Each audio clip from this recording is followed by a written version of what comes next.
Welcome everyone, this is Like It's 1985. Today's review is the 1 to 144 scale Arche Gundam from Gundam 00. Picked this up based on Prime 92's review, and as you can see it is a predominantly red mobile suit. And you'll notice it could be panel lined, it probably should be. I typically do not panel line my Gundams. I just, for two reasons basically. One, because I think it's nice for people to see in a review what the Gundam looks like without panel lining. And the second thing is, once I build a kit, I typically want to move on to the next one, and I guess I don't have patience to spend time detailing it with a panel lining. So that's just me. But having said that, yes, this is one of those suits that, because it's predominantly this color, yeah, it could probably stand to be panel lined, of course. Now, as far as the stickers go, there are stickers on the winglets here and here, as well as there, on his forehead. Now, interestingly enough, there is no sticker for the eyes. I checked the instructions twice. I checked the sticker sheet. There are no stickers for the eyes. Not a big deal, but I found that interesting. Usually they have stickers for the eyes. Stickers on the wingtips here, and if we pan down to the feet, there's stickers there and there. The white stickers. Now, if we get into the GN drive, the GN drive does have a purple metallic sticker that's behind a clear plastic piece.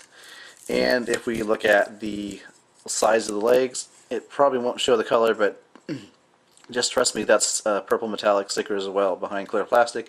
Same thing on the other side of the leg too as well. So that's nice.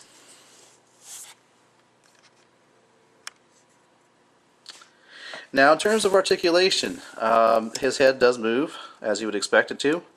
It is on there very loose, and so it's kind of an issue. As far as the shoulders, they can go like that, rotate 360. There is a little movement like that. You can see that's kind of individually jointed as well. There is articulation in these fins here. There's a swivel at the upper arm, bends at the elbow, and swivel at the wrists. Now, moving on to the waist. The waist does articulate as you would expect. Based on a couple of the reviews I saw, this is an issue with this particular model kit. His upper half, because it's on a weak, poorly designed peg, well, it's actually a polycap instead of a peg, the waist tends to come off a lot. It's kind of an annoyance. And you'll find that in terms of the overall feeling of it, this particular model shares a lot with the flag model kit as well as the Enact. It just tends to feel like a loose, like it feels like everything's going to fall apart in the next second if you're not too careful. So going on down, the hips are on a ball joint, so you've got movement there, back, forward. Bends at the knee pretty good, as you can see. And these side skirts also are on their own ball joints, so you've got articulation there as well. And then there is there's two joints, one just to move this assembly like that, and there's actually a ball joint as well, so there's 2 points of articulation there. Another feature of the mobile suit is if you move these panels, which is on a ball joint, it will reveal what's supposed to be the GN Fang, which is not colored, which is simply molded into the plastic. It's not removable or anything. It's kind of lame that way that they didn't bother at least to color it. Another thing about this ball joint, it comes out a lot, especially when you're moving out the panel like that. If you keep the panel on the side like that, it's not much of an issue. But it does lend itself to an overall feeling of this thing's going to fall apart, any second. Okay, so the other final feature, this part detaches, and on the, if you watch the anime, apparently what happens is this part separates. Oops.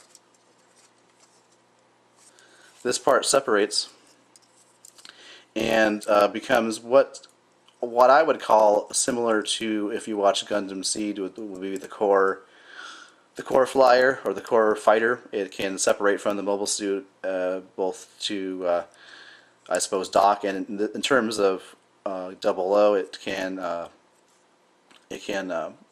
escape in case the mobile suit's about to self-destruct or whatever, or about to be destroyed.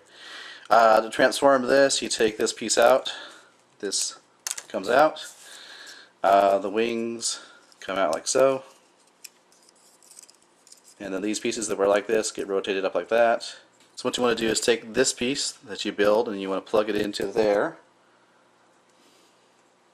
Once you've got that, you want to take the head off of the Gundam. And then that goes into there, so that it's actually facing towards the back of this craft.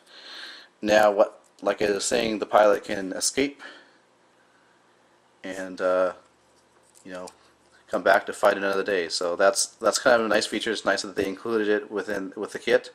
Now it does come with these two clear beams. Now, unusual to most people probably, they plug into the toe area of the Gundam. And here is where you want to, if you really like this kit, you're going to want to invest in a stand, an action base, because a lot of the poses you'll be able to achieve with that will depend on that, because you want to use, especially if you want to use these beams. So that would be recommended. Now it does come with a shield. Now for some reason, I'm not sure why, I'm going to admit my ignorance, these fold out like this.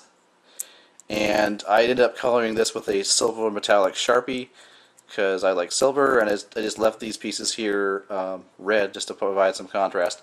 You can see there's a tab here.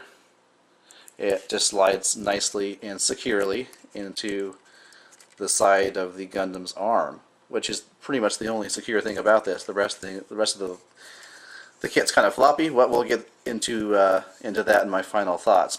And like the shield, it does have a tab here, and it can mount onto the arm of the Arche Gundam. And here we have the 1:144 scale GNX ESF type Gundam next to the Arche Gundam. As you can see, there is about a head length of difference as far as the height goes, and just because of the way the shoulder panels jut out like that, as well as the side fins with the side skirts, it's just a larger looking Gundam overall, both in girth and height, and that's kind of a nice to have. And that's kind of one of the reasons, in addition to the Buster Sword, that I got this kit, was because it was noticeably different, or I should say noticeably different in size and height compared to other 1:144 scale 00 kits. Final thoughts? Well, overall, the kit is okay. There are some problems on mine because the overall feeling I get from it is it's just kind of a flimsy, fidgety kind of kit. It kind of reminds me of the review I saw of the Enact and the Flag, where the pieces just start falling off. It just didn't seem like it held together too well. It's interesting to note that the design is similar also. Just in terms of the design, it's similar to the Flag, I believe. So I think I'll probably stay away from this particular type of design. I do like a lot the GNX design. It was fun to put together. It held together. Didn't feel flimsy. So can I recommend it? It was $20, I believe, that I got it for.